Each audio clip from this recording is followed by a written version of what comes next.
I feel very blessed to have this conversation with you. How you define joy.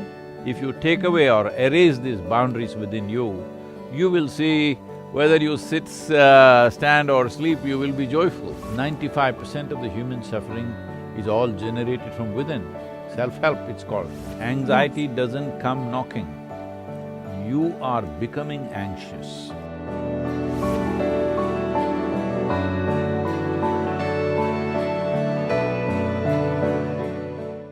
Hello. How are you? Karam, I was just thinking of consulting you how to get these curls like this for me, huh? Oh, I was just on Dr. Oz like 20, 30 minutes ago talking about hair. We did like a whole thing all morning about turning back the COVID clock on aging. So I did like a hot oil treatment and it was a whole thing. So that's why I look the way I do. I usually don't look this like glammed up for podcasts. I No, usually you're have on looking my regular wonderful. stuff. Why? Thank you. Thank you so much. I really appreciate this. I feel very blessed to have this conversation with you. Very blessed. So let's get started because I don't want to take up too much of your time. So I'm going to officially do an intro and then we'll go from there. Okay. And it'll be very, very casual. Okay. I don't know if you know anything about me, but I've been on this journey since I was 7. So it's my whole life. It's everything. So. Okay. Okay. Hello, everyone, and welcome back to another episode of New Growth. I am your host, Nikki Walton, and today I am joined by someone that doesn't need an introduction. He's a rock star guru. He is he is the true guru, and it's not the man, it's the transparency that's there that can shine through, the love can shine through. I call it love, or we can call it joy, we can call it consciousness, whatever you want to call it. It was before we were. So thank you so much for joining me, Sadhguru, Namaste, today. This is Nikki. amazing. Wonderful talking to you. Yes, So you are the beauty and I am the beast, is it, in this whole game? The Beauty and the Beast? No, I don't see it that way. Not at all. So I share your stuff on Instagram all day, all of your videos. You're very relatable, very down to earth. A recent one, somebody was like, how do you feel? And you were like, how am I supposed to feel? I feel regular, but I know, like, I laughed. And for me, this whole journey has become about, it's like a Easter egg hunt. In every moment, I'm looking for the love or the joy that's already in the background, that's always already in the background. In some moments it's easier, and other moments it's more difficult. And when I'm really in that groove, there is no me, and there's just that love. Not even the moments, there's just that love, that joy. So I wanted to read a quote from Inner Engineering and just kind of get your definition of joy. This is the one that I pulled. I have lots, but this is the one I love the most. Joy is not some elusive spiritual goal. It is simply the background that is needed for any aspect of your life to unfold magically and wonderfully. So I just love to know, like, how you define joy. Well, if you could define it, it would not be worth pursuing it. Yes, I love that. Because, see, we're calling it by different names. Essentially, it is life.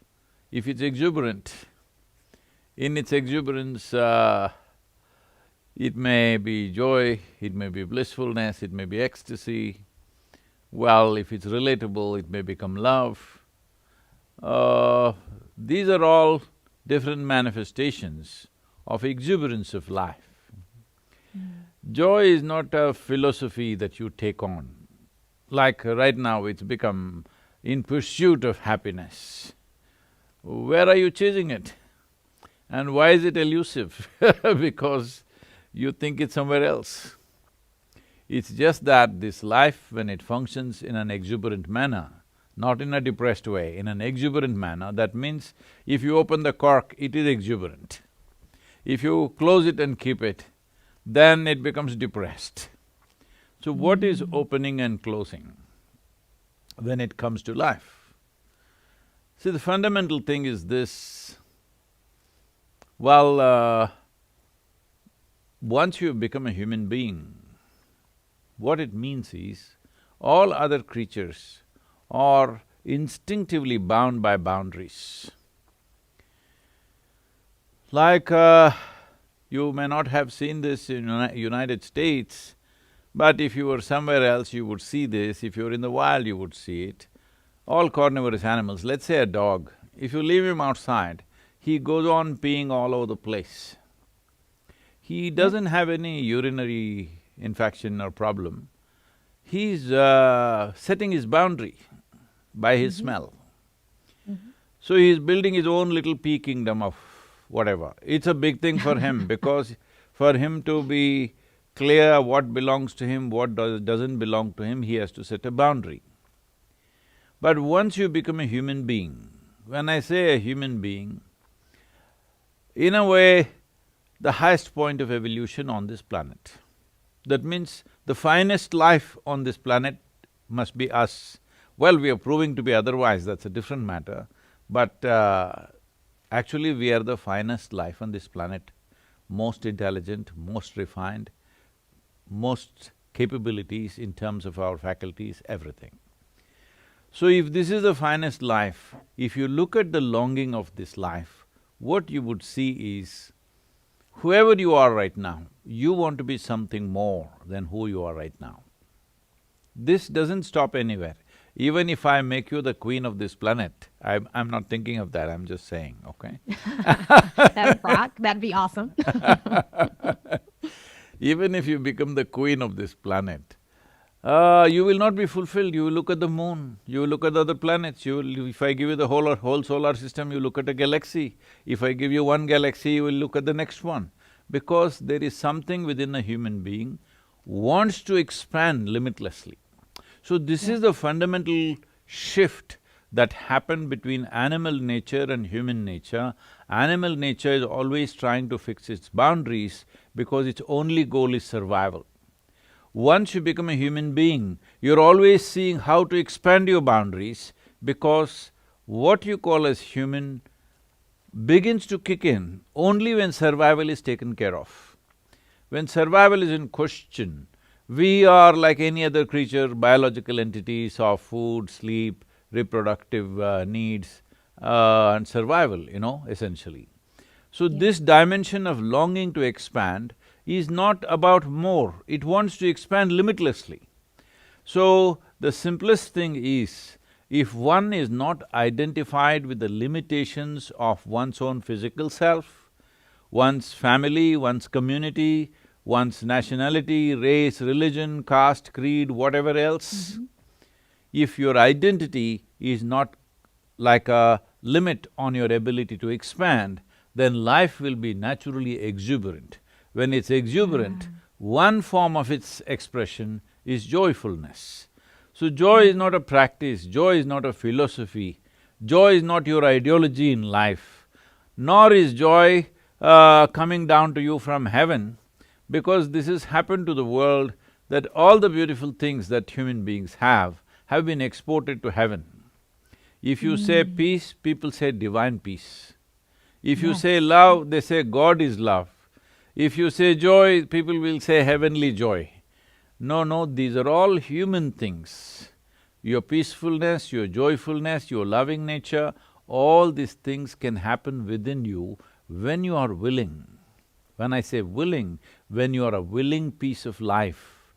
You become a willing piece of life only when your identities are not limited. If you put a limit on your identity, then you are willing with one set of people, you are unwilling with another set of people. So in this, it is corked and there is no exuberance to this, but if you take off this cork, because this whole thing is just a mental thing that you have fixed up boundaries for yourself, if you take away or erase these boundaries within you, you will see whether you sit, stand or sleep, you will be joyful. You will even sleep joyfully, I'm saying. I love that. Thank you for saying that about sleep. I have heard and read that unless that awareness that, unless you have that same awareness during sleep, you're not aware of that true awareness. You're not aware as that true awareness. Is that true? And if so, what does that look like? Because when I'm asleep, I'm asleep. No, when you sleep, just sleep. Don't try to do anything else.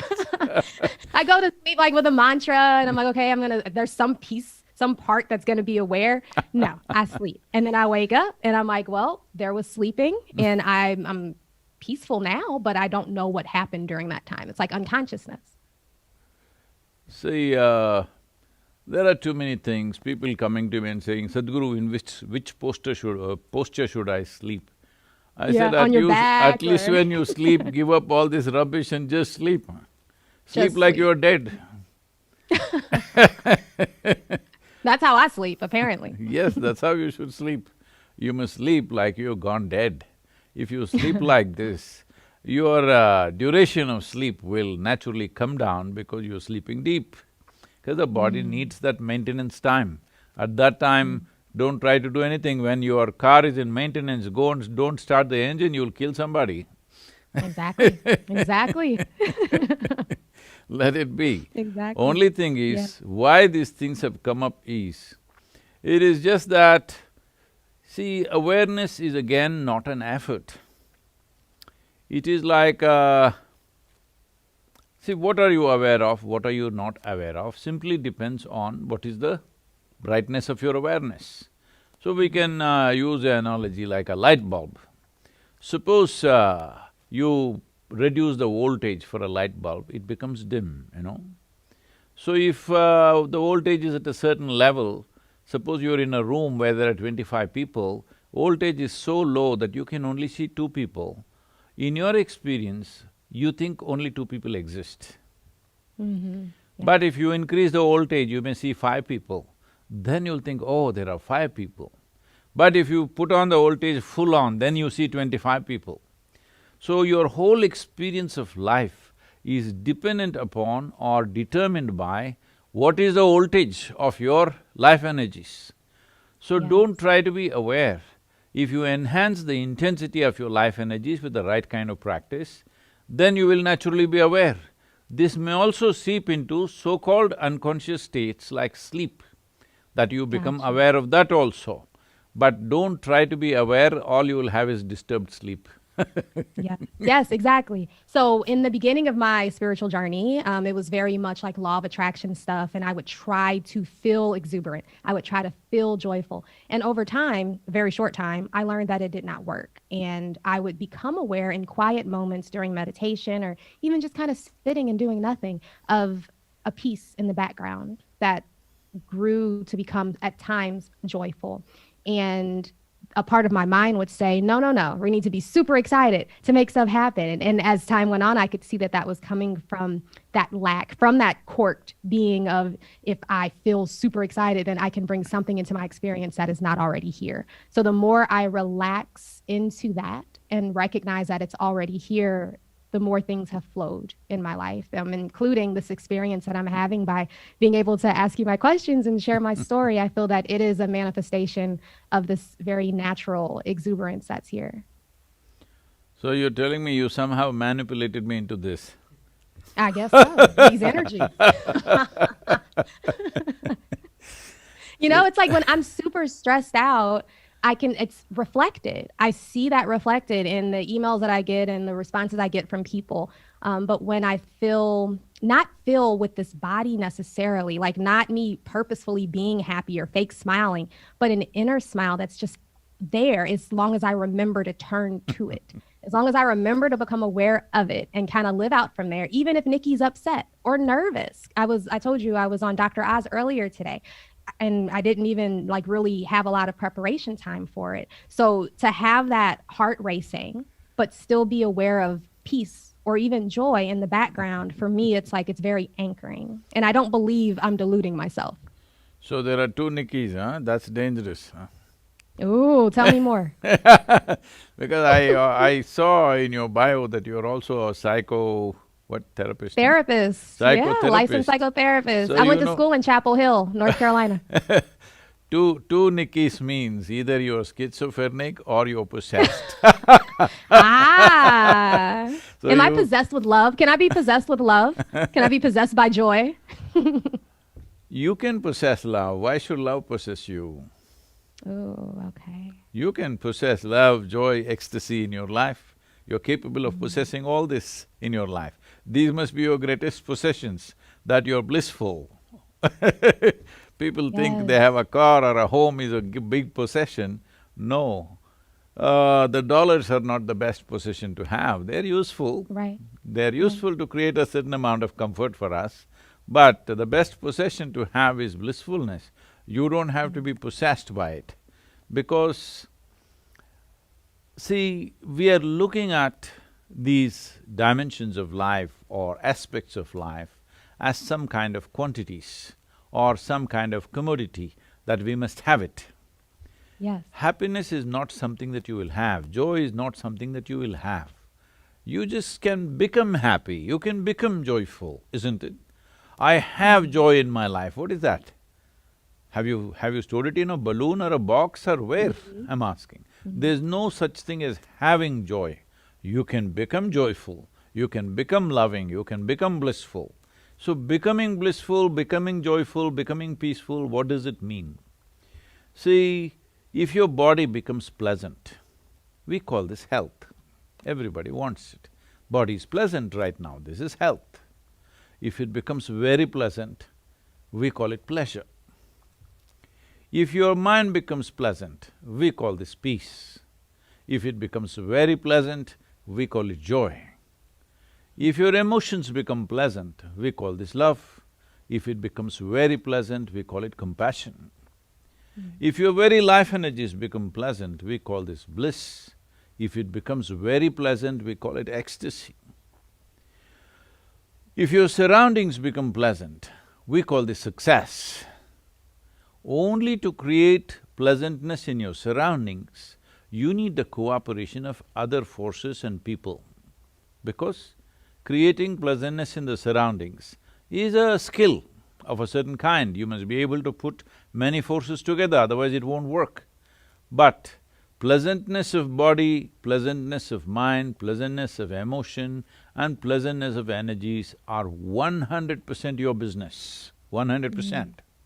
There's nobody else involved in this. But right now, we have handed this over to so many people that somebody can determine, someone else can determine whether you are happy or unhappy. If someone can determine what happens within you, would you call this slavery? It is the worst form of slavery. Somebody determines what you should wear, what you should eat, where you should be, this itself is called slavery. But if someone can determine whether you can be happy or unhappy, somebody can make you peaceful, somebody can make you… put you into turmoil, this means you are deeply, deeply enslaved. This enslavement has happened simply because you have not taken charge of your faculties. Your own thought, your own emotion, your mental and psychological structures and your physical body not taking instructions from you. If your mind was taking instructions from you, would you keep it blissful or miserable? Absolutely blissful. Absolutely blissful. Peaceful, joyful, yes. Sometimes what you want for your neighbor may be debatable, but what you want for yourself is 100% clear, highest level of pleasantness, isn't it? Absolutely, yes. So when this is the case, why such a simple thing is not happening? Can I tell you a small story? Please. This is not really a story, this is what happened to me. When I was just 25 years of age, one day I was just sitting on a small hill near my native town. I don't know, you may not be familiar with India. A little bit. I've been once, Oh. but just to southern India, in Mumbai. Mumbai, okay. Oh, just the wrong place to go. No, I'm coming back, and I'm Mumbai going northern people won't India like next it, time. but I'm just saying that's not India. I'm That's doing North Mumbai. India next time. As soon as everything No, you clears must up, come I'm headed south. back. In south… Oh, coming south? Yeah. Yeah? Mumbai What is part? not really south, it's somewhere central India. Further Central. south is where we are, and it's a more beautiful part of India. North is just plains, south is full of mountains and… Is it near like Goa?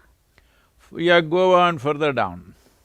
Okay, Yep. okay. I want to come to Goa too. So this is a city called Mysore, where there's a small hill in the town, and I was just Okay. sitting there, and suddenly I realized, suddenly I exploded into a state where every cell Mm. in my body was dripping ecstasy. I Mm. realized if I just don't mess with my mind, I'm ecstatic. Yes. Then after a few weeks of this experience, that it became such a profound experience for me, and then I decided, I was 25 years of age, and Mm. I decided and made a plan. In the next 2.5 years, I will make the whole world ecstatic. Ah. Because it's so simple, you don't have to do anything. If you simply sit here without messing around with your mind, you're ecstatic. So Exactly. on that day, the population was just 5.6 billion people. So I Mm. thought, in 2.5 years, I made a plan, how I will make the whole world ecstatic. See, now it's 39 years. Yeah. Well, people say Oh we've gosh. touched around 1 billion people, but that's Yeah. not my idea of the world. My idea of the world is 7.6 billion people. But it Mhm. took me a certain amount of time to realize how invested people are in their miseries. They're Yes. so invested that even if you show them the greatest possibility, they don't want to leave what is familiar. Exactly. Exactly. So why is this happening to the world? Why so much suffering? See, physical things that happen to us, there is war, there is famine, there is calamities, these are different things. Well, this causes physical pain. Mm. But right now if you look at human beings, only about 2 to 3%, maybe 5% of suffering is because of physical causes from outside. Yeah. 95% is self-inflicted suffering. Physical situations can change, they need not cause suffering to us. Right now, everybody is suffering the pandemic. Those who got infected, those who lost their lives, those who lost their dear ones, it's a different thing. Mhm. All others are suffering. What is it? They're all worried about the economy, they're worried about the future, they're worried about something. I'm not saying it is not an issue. All I'm saying is, see, right now, what could happen at the most? Maybe in another 6 months' time or 1 year's time, we may have to live like how we were living 10 years ago, Mm. or maybe 20 years ago. 20 years ago, believe me, life was not very bad, it was good. Right. Maybe we'll have to live little with little less. Maybe we will have to live like how our parents lived. Today, how many… for example, I'm saying, this is not against the beauty consultation, okay? Uh, for example, how many pairs of clothes your grandparents had and how many you have or this generation has, if you look at it, it's probably 5, 10 times more, Yeah. isn't it? Except for So, in this case, huh? I have a uniform. I have a uniform. I don't buy clothes like that. T-shirts and skinny jeans You're and not good scarves. for economy then. No, I'm not. I do order a lot of food, but less clothes. So, essentially, when the caveman lived here also, he was also among them also some were happy, some were not happy. That is not Mm. because of the conditions in which they lived in, it is because of the condition of their minds, their Yes. ability to use their own faculties. What is it that human beings are suffering if you look at it? Well, they're capable of suffering what happened 10 years ago. Yeah. And of course, they suffer what may happen day after tomorrow already. So this means that they are not suffering life, they are suffering two most important faculties in a human being, that is a vivid sense of memory and a fantastic sense of imagination. They are suffering Mm-hmm. these two things, which is most unfortunate, because what essentially you're saying is, this evolution of my intelligence is my problem. Right now, human beings are essentially suffering their own intelligence. Yes. If they had half the brain that they have, they would sit here peacefully, no meditation would be needed. If they had the brain of an earthworm, they would sit very peacefully. So essentially you're complaining, why have you given me so much intelligence? We're telling nature, why so much intelligence? So in Florida, people soak it in alcohol every 3 days. in the week, they keep it in alcohol, Yep. 2 days, they Yep. put other kinds of chemicals, to keep the brain preserved so that it's not working too much. Yes, that's exactly right. So That's exactly right. I love that. essentially, you did not figure out how to handle your own intelligence. Exactly. So, the fundamental thing is, you have been given the most complex and sophisticated machine on the planet, that is this human mechanism. But you are trying to blunder through your life without even reading the user's manual. This is the only problem human beings have. Outside problems, we will deal with them to the extent that we can, that's all we can do. But 95% of the human suffering is all generated from within. Self-help, it's called. Self-help. So, brass tacks, this is what I want to know. For you, and you might not experience anxiety or fear or worries anymore in where you are, but for someone that's on this path, and if anxiety comes knocking at the door, how does this look in practice? Staying aware as bliss, this natural exuberance that's there even when the emotions are strong or the thoughts are heavy. Well, let me tell you a little story, okay? Yeah. This happened in southern India, further south than where you went, okay? They came to a local village. Somebody came to a local village and they asked, how far is Isha Yoga Center, which is our yoga center? The local boy who was sitting there by the street side said, it is 24,996 miles. They said, what, it's that far away? He said, yeah, the way you're going. If you turn around, it's 4 miles. Yeah. So right now you're saying anxiety comes knocking. Anxiety doesn't come knocking. You are becoming anxious. Why are you becoming anxious? Because your imagination is unbridled, your memory is uncontrollable, it's running riot within yourself. So essentially, it's your inability to use your own faculties. Suppose it so happens, your hand became an independent state by itself and started punching you in the face. If somebody That's else… what the mind is doing, the mind is punching me in the face. If somebody else tries to do this, we know how to distance ourselves, we know how to go away, how to handle them. Suppose your own hand starts hitting you in the face, what is the answer for this? They will lock you away. You have to get control of your hand and not do that. Yes. Either your hand should take instructions from you, or somebody will tie it down, or maybe they will amputate it if it goes out of control. All these things, right now, that's all that's happening with your mind. Your thought, your emotion are running away on their own. They're not taking instructions from you. All your faculties should take instructions from you. Only then they're worthwhile faculties, otherwise they're a big nuisance.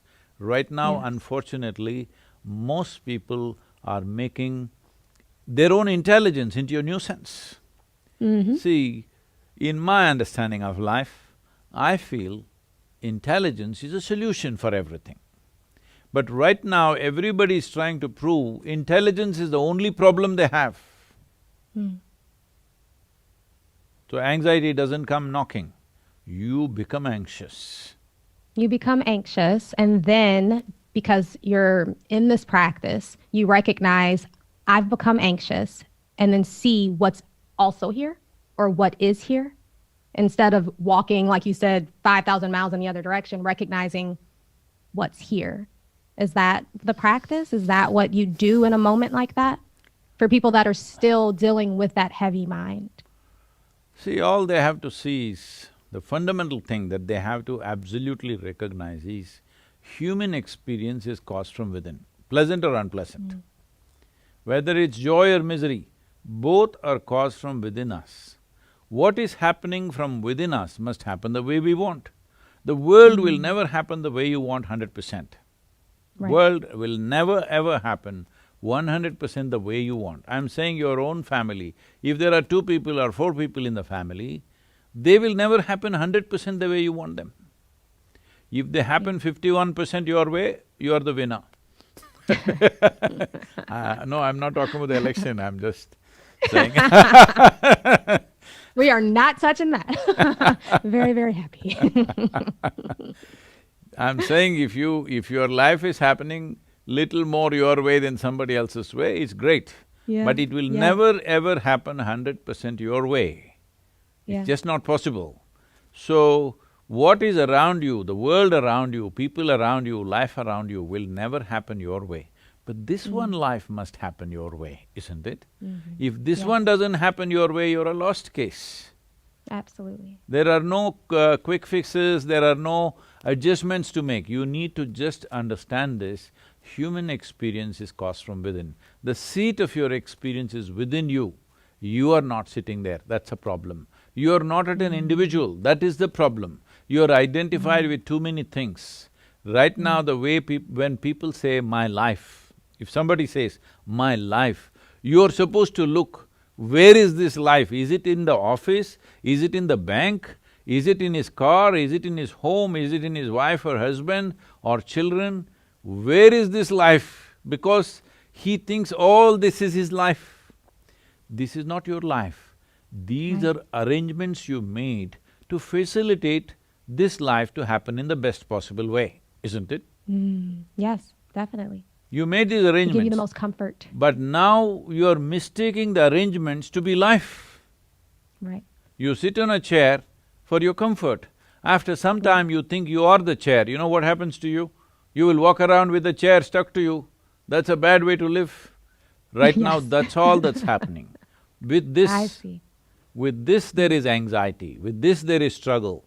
If you clearly come to this place, what is you, what is not you? If there's a distinction, there's a simple process that we have set up, millions of people are doing this around the world today.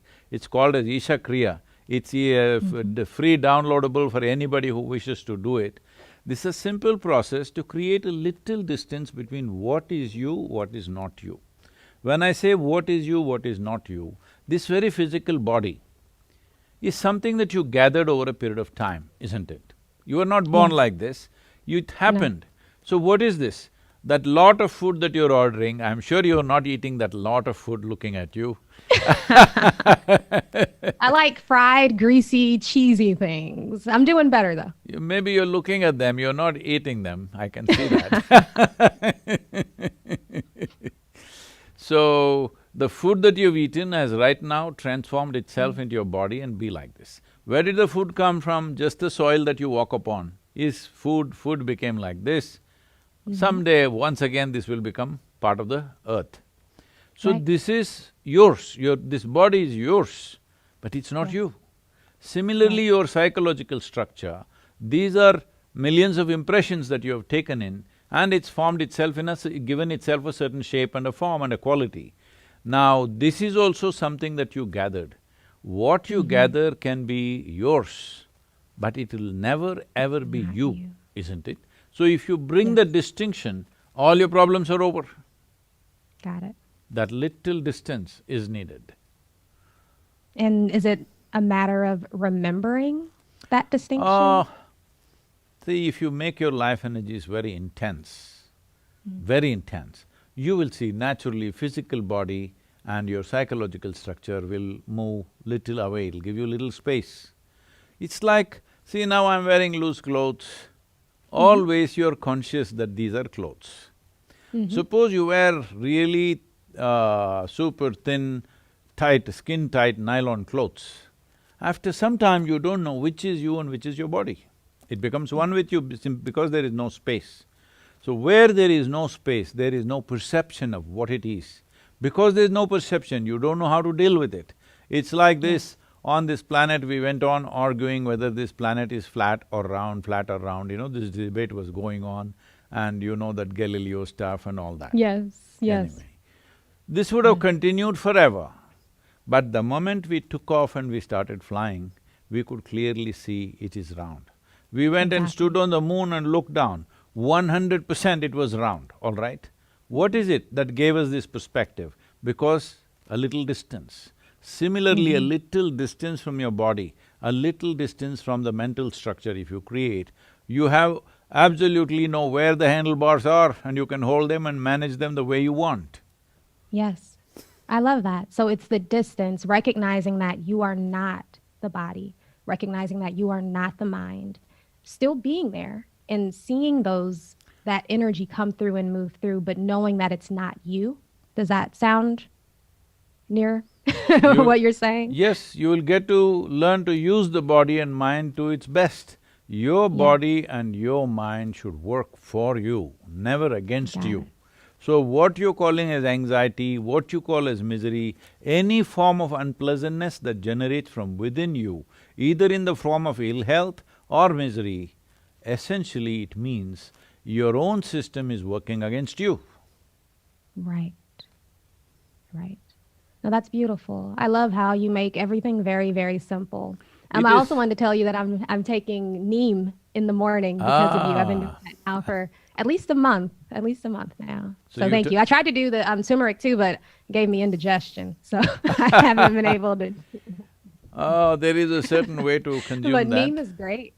Neem is great, it'll bring certain Yeah. What do you translucence to recommend? you and Mhm.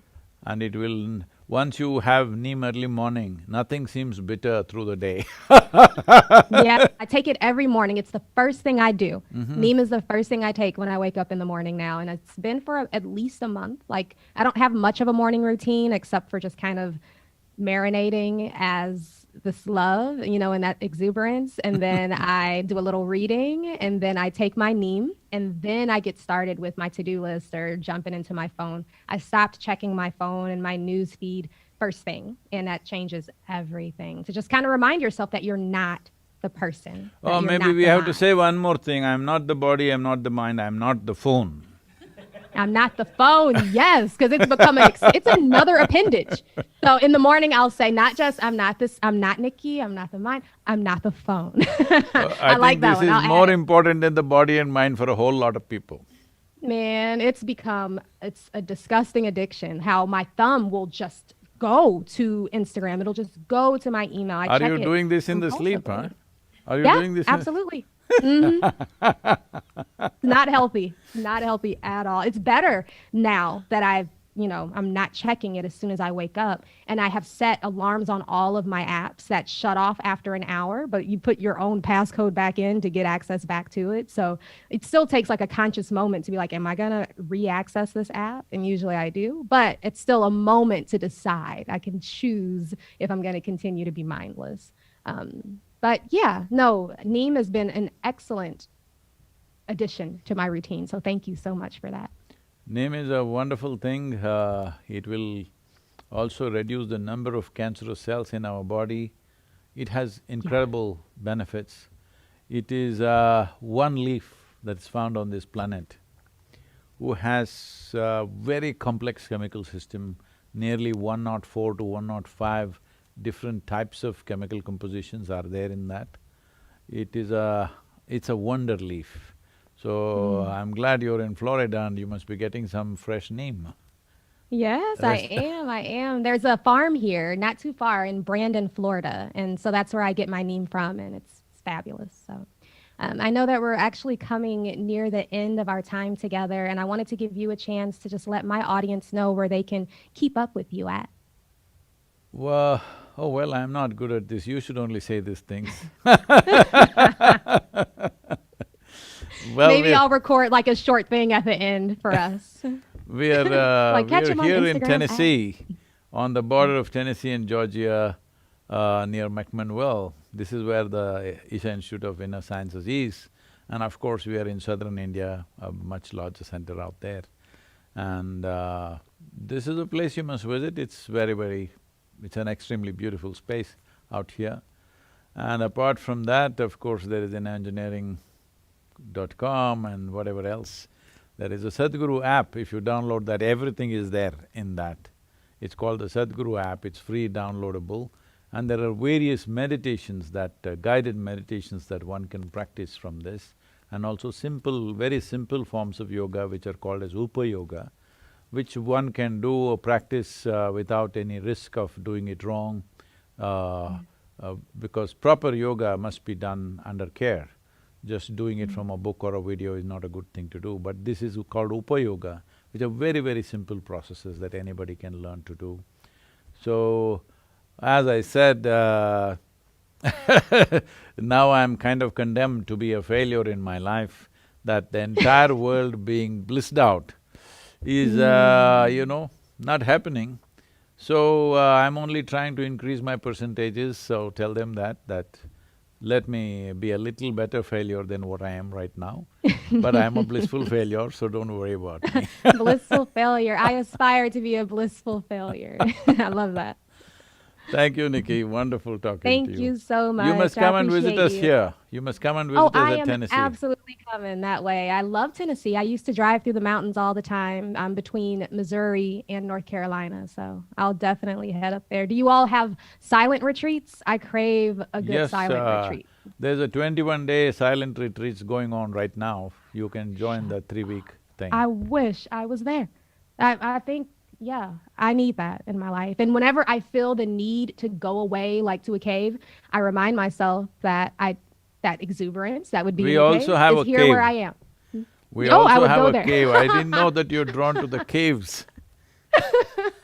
Anywhere that's quiet, quiet, quiet, quiet. And but then, like I said, it's always like a constant reminder, even though you're not on the beach, even though it's not quiet in this house because the two kids are yelling, the peace is here, the exuberance is here. And just identifying as that as opposed to the need for quiet, you know?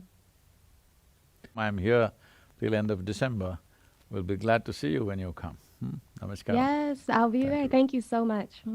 Thank you.